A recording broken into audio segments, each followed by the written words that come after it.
Welcome back to The Explainer. Today, we're diving straight into some seriously mind-bending Vedantic philosophy pulled right from the Bhagavad Gita.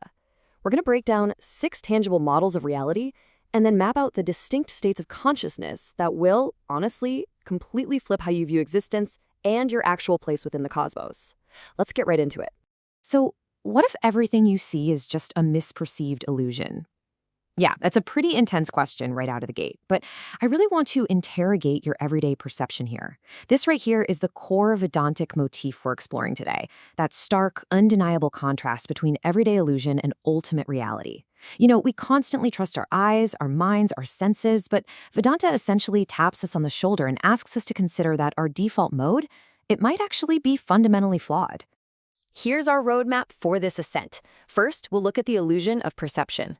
Then examine form versus ultimate substance and map out the web of cosmic creation. After that, we'll face time and the black hole, zoom deeply inward to the field and the knower, and finally wrap it all up with the 4 states of consciousness. Starting off with number 1, the illusion of perception, or misunderstanding the everyday world. All right, so to really grasp how our minds just naturally trick us, setting up the whole baseline for how we misread the world, we look at our first Vedantic model, the rope and the snake. Imagine you're walking outside in super dim light and suddenly you see what you absolutely think is a snake. Your heart races, right? Complete fear takes over. But then someone shines a flashlight and boom, you see it's just a piece of rope. The snake was a pure mental projection, born entirely of ignorance and fear. And the Gita asserts something so profound here. The unreal, the snake, literally has no existence at all. It was never actually there. Meanwhile, the real, the rope, never ceases to exist. It was the rope the entire time. It's just a misperceived reality. So you kind of have to ask yourself, right? How much of our daily, crushing anxiety is just us reacting to snakes that are actually ropes? Moving into our second phase, form versus ultimate substance, looking past the shape of things.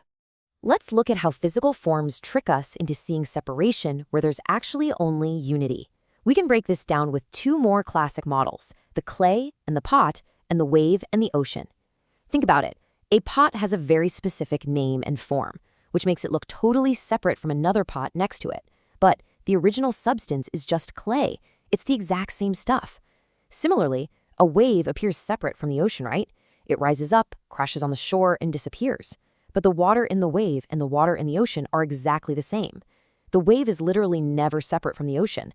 The form is just this temporary modification, a fleeting appearance, while that underlying substance is eternal.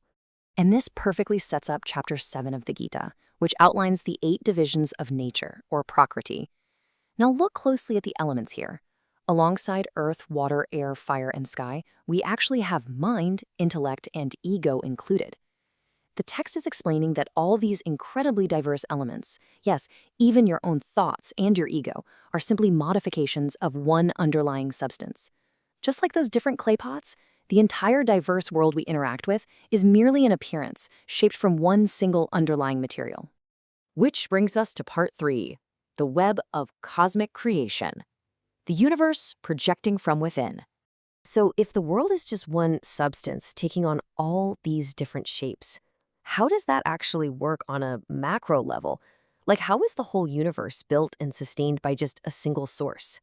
Listen to this really profound paradox from chapter 9 of the Gita. It says, "This universe is filled with me. All the elements are situated within me, but in reality, I am not situated in them." That sounds impossible, right? A total paradox. The Supreme Soul, Brahman, is saying it sustains absolutely everything, but is not limited, contained, or trapped by any of it. How exactly can the Creator be the creation, yet remain entirely free of it? Well, our 4th model brilliantly illustrates that exact paradox. It's the spider and the web. See, a spider doesn't go out to a hardware store to buy materials to build its home. It creates the web directly from its own body. It exists within that web, sure, but the web is not the spider. The spider is never trapped by its own creation, and eventually it can just withdraw the whole web back into itself. Just like that spider, Brahman creates the universe out of itself, sustains it, but is never ultimately limited by the world it creates. All right, stepping into section 4, time and the black hole, the ultimate consumption of all forms. We're now entering what is arguably the darkest and most awe-inspiring phase of this explainer.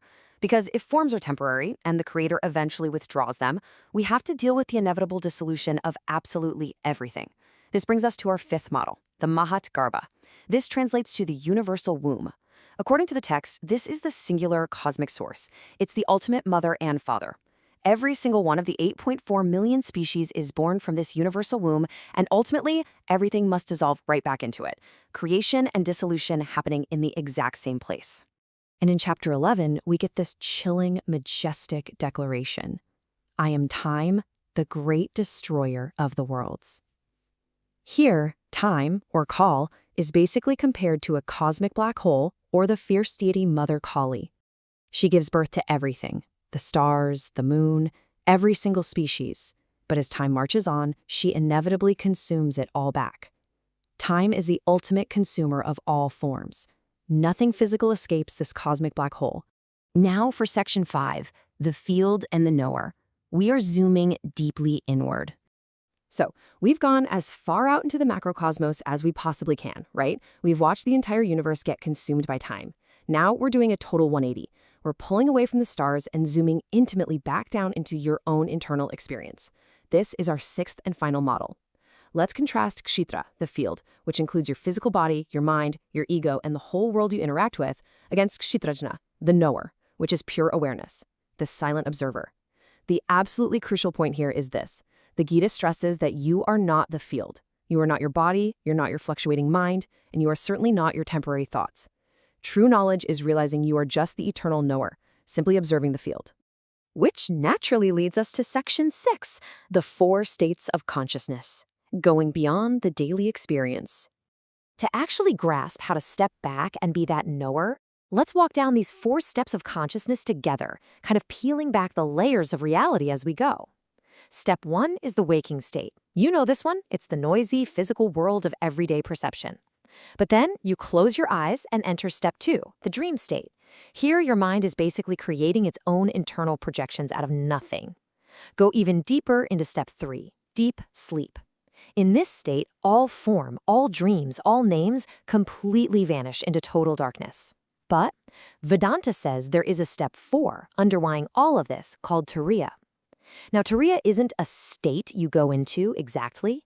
It is the pure, silent, ever-free awareness that allows you to experience waking, allows you to experience dreaming, and even allows you to experience the blankness of deep sleep. Turiya is the ultimate knower. Which leaves us with this final, lingering thought. If your body, your mind, your intellect, and the entire world around you are just a temporary field, a web spun out and eventually consumed by time, who is the one watching this explainer right now? Who is that silent observer sitting right there behind your eyes? Take a moment today to really sit with that question. Try to separate yourself from the field and just rest in that pure awareness. Thanks so much for joining me on this incredible journey through Vedanta. Keep questioning, keep learning, and I'll catch you on the next one.